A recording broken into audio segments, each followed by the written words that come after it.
La teoría del resentimiento. Entre los pecados capitales no figura el resentimiento, y es el más grave de todos, más que la ira, más que la soberbia, solía decir don Miguel de Unamuno. En realidad, el resentimiento no es un pecado, sino es una pasión de ánimo, que puede conducir, es cierto, al pecado y a veces a la locura o al crimen.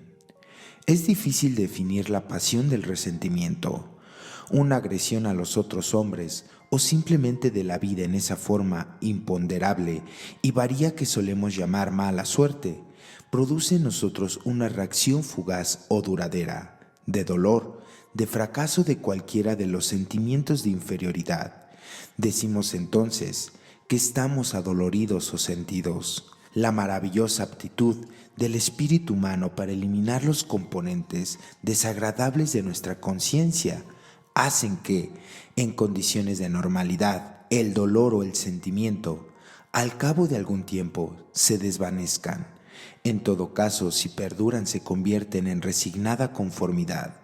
Pero otras veces, la agresión queda presa en el fondo de la conciencia, acaso inadvertida, allá adentro, incuba y fermenta su actitud, se infiltra en amarga reacción.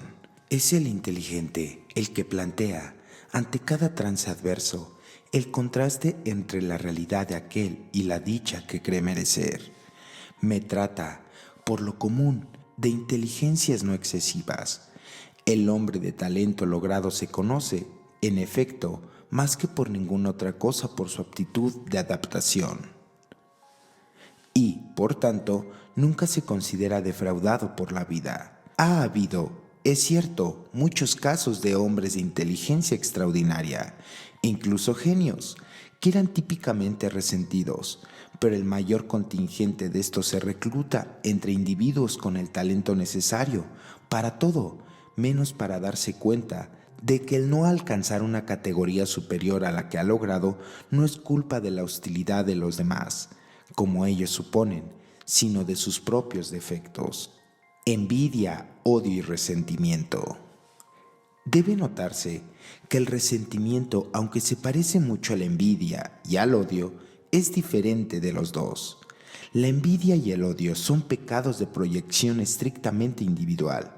Suponen siempre un duelo entre el que odia o envidia y el odiado o envidiado. El resentimiento es una pasión que tiene mucho de impersonal y de social. Quien lo causa puede haber sido no este o aquel ser humano, sino la vida, la suerte.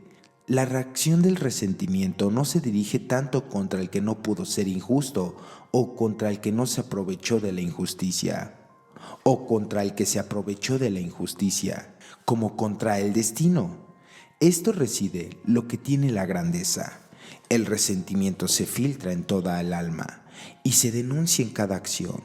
La envidia o el odio tienen un sitio dentro del alma y se extirpan. Esta puede quedar intacta.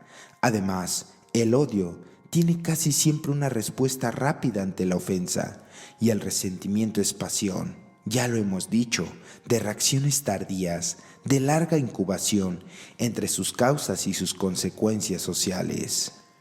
Timidez, gratitud e hipocresía del resentido.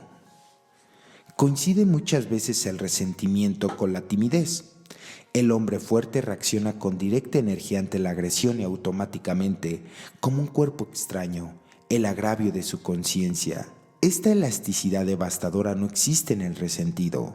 Muchos hombres que ofrecen la otra mejilla después de la bofetada no lo hacen por virtud, sino por disminuir su cobardía, y su forzada humildad se convierte después en resentimiento.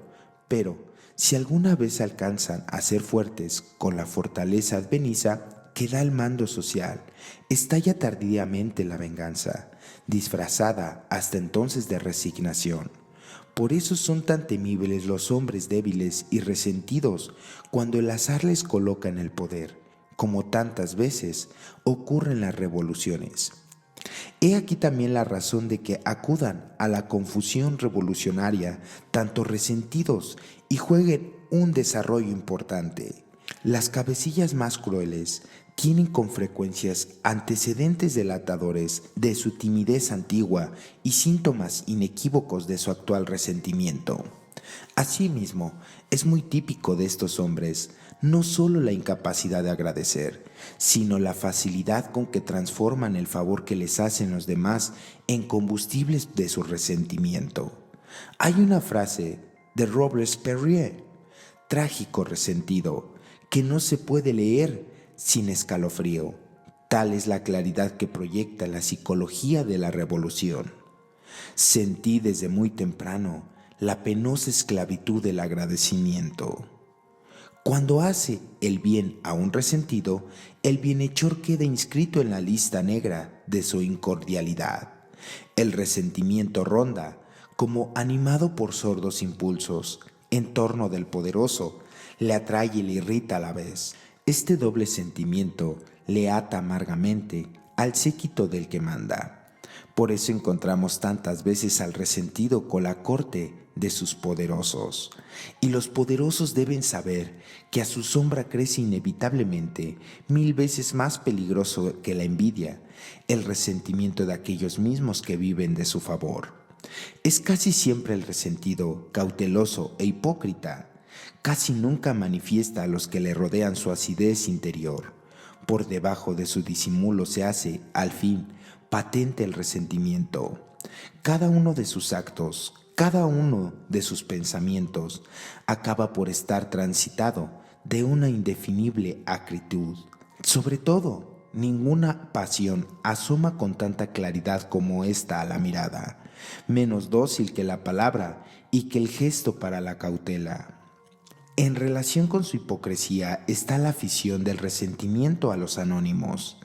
La casi totalidad de estos los escribe no el odio, ni el espíritu de venganza, ni la envidia, sino la mano trémula del resentimiento. Un anonimista infatigable que pudo ser descubierto, hombre inteligente y muy resentido, declaró que al escribir cada anónimo que le quitaba un peso de encima, me lo contó su juez, pero, a su vez, el resentido sensible a la herida de sus armas predilectas suele turbarse hasta el extremo de los anónimos de los demás.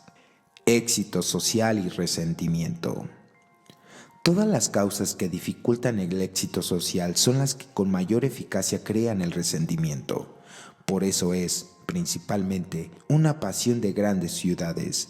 El resentido que con frecuencia encontramos refugiado en la soledad de una aldea o perdido en viajes inútiles es siempre un emigrado de la ciudad, y es en esta donde está enfermo. Por eso también, a medida que la civilización avanza y se hace más áspera la candidatura del triunfo, aumenta la importancia social del resentimiento. Es condición esencial, repitámoslo, para la génesis del resentimiento, la falta de comprensión, que crea en el futuro resentido una desarmonía entre su real capacidad para triunfar y la que él supone. El hombre normal acepta con generosidad el fracaso, encuentra siempre el modo de comprenderlo y por lo tanto de olvidarlo y de superarlo después. El alma resentida, después de su primera inoculación, se sensibiliza ante las nuevas agresiones. Bastará ya, en adelante, para que la llama de su pasión se avive, no la contrariedad ponderable, sino una simple palabra o un vago gesto despectivo, quizás solo una distracción de los demás. Todo, para él, alcanza el valor de una ofensa o la categoría de la injusticia. Es más, el resentido llega a experimentar la viciosa necesidad de estos motivos que alimentan su pasión. Una suerte de sed masoquista le hace buscarlos e inventarlos si no los encuentra. Edad, sexo, estética y resentimiento. El origen de esta pasión suele localizarse en las almas predispuestas, en el momento de la adolescencia, porque es entonces cuando el sentido de la competencia y el sentimiento de la protección, fuente del resentimiento, se inician ya en las escuelas y colegios, ya en los primeros pasos por la vida, que tienen un claro acento de trascendencia social. El resentimiento del alma A partir de este momento, sustituye a la envidia, sentimiento más elemental propio del niño, mientras vive sus primeros años en el hogar. Los que viven al lado de los jóvenes no suelen darse una idea del valor de muchas cosas que para el mundo adulto son triviales, y en aquellos puede convertirse en módulos de la conducta futura. El premio que se cree merecido y que injustamente no se otorgó, u otras de estas que creemos niñerías, la simple preferencia efectiva que se interpreta injustificada de los padres o de los superiores, el premio que se cree merecido y que injustamente no se otorgó, u otras de estas que creemos niñerías, es muchas de las veces la raíz de la pasión venidera, o bien la simple preferencia efectiva que se interpreta injustificada de los padres o de los superiores.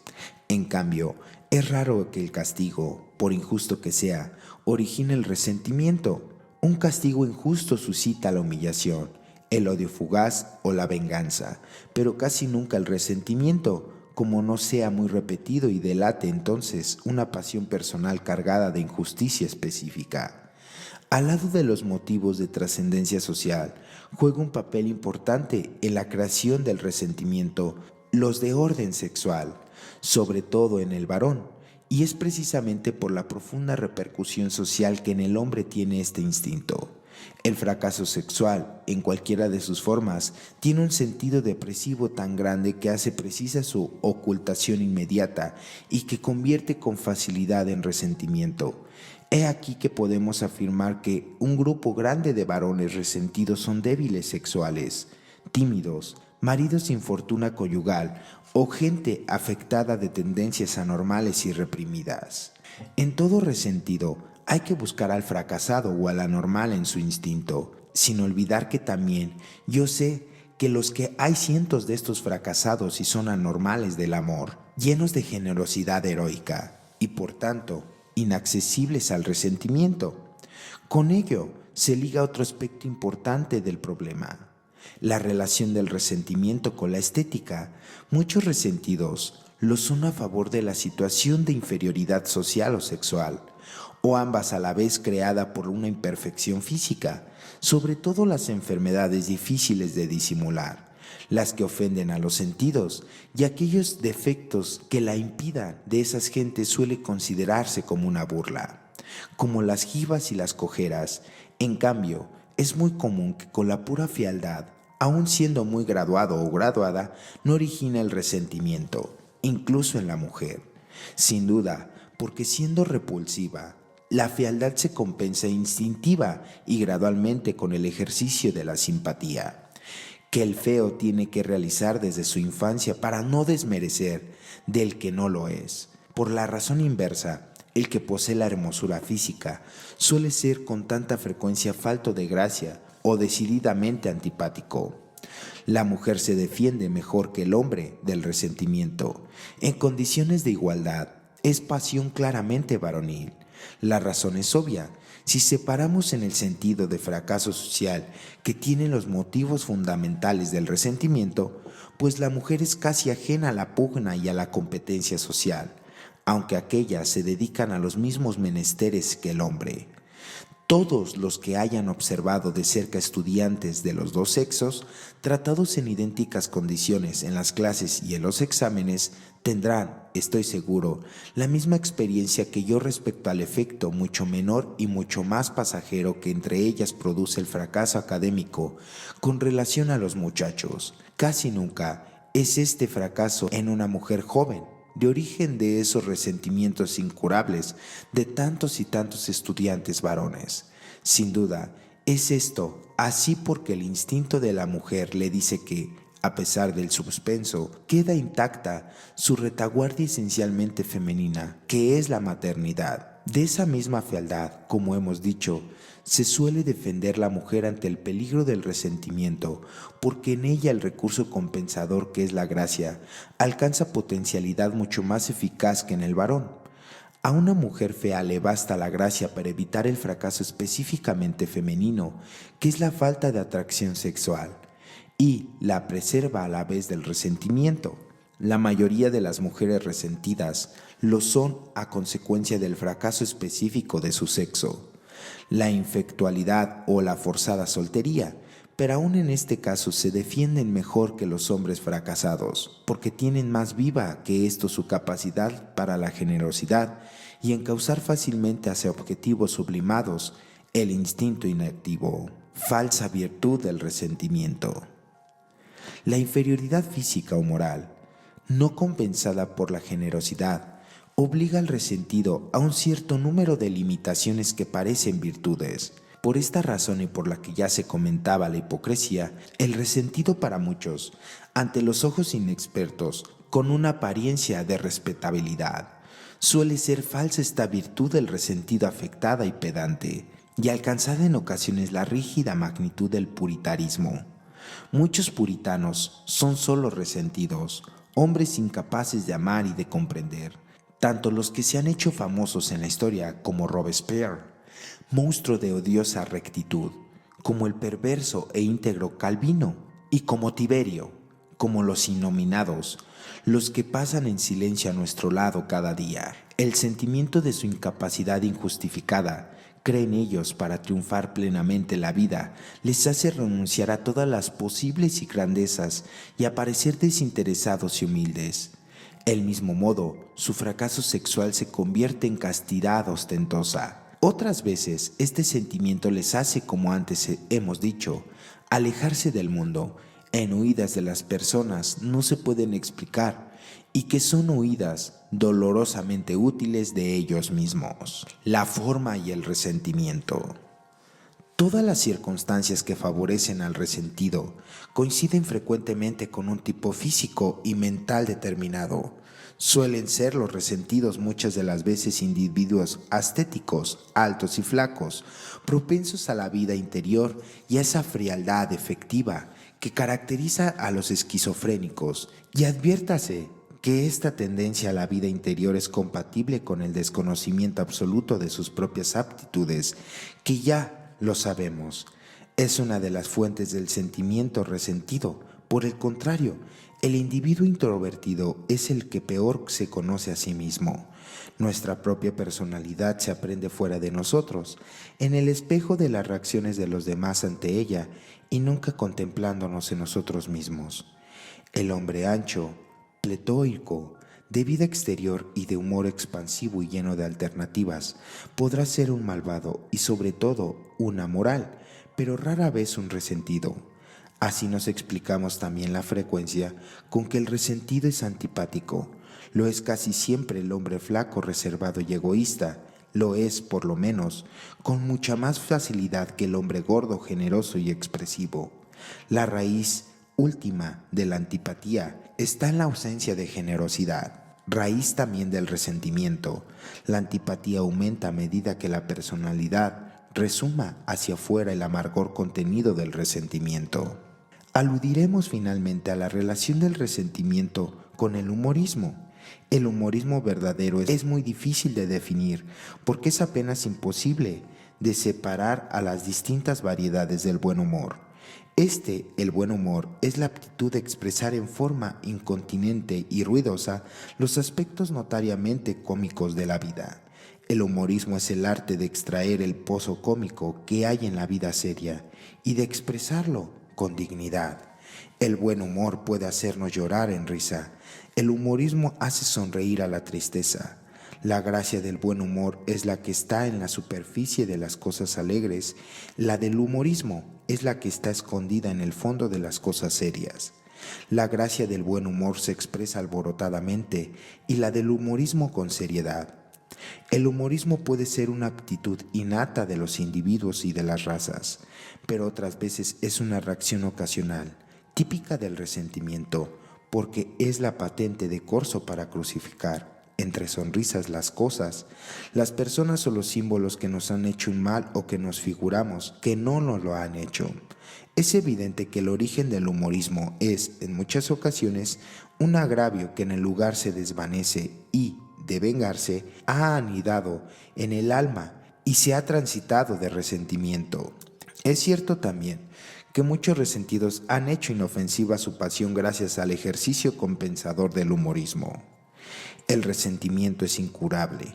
La única medicina es la generosidad, y esta pasión nobilística nace con el alma y se puede, por lo tanto, fomentar o disminuir, pero no crear en quien no la tiene.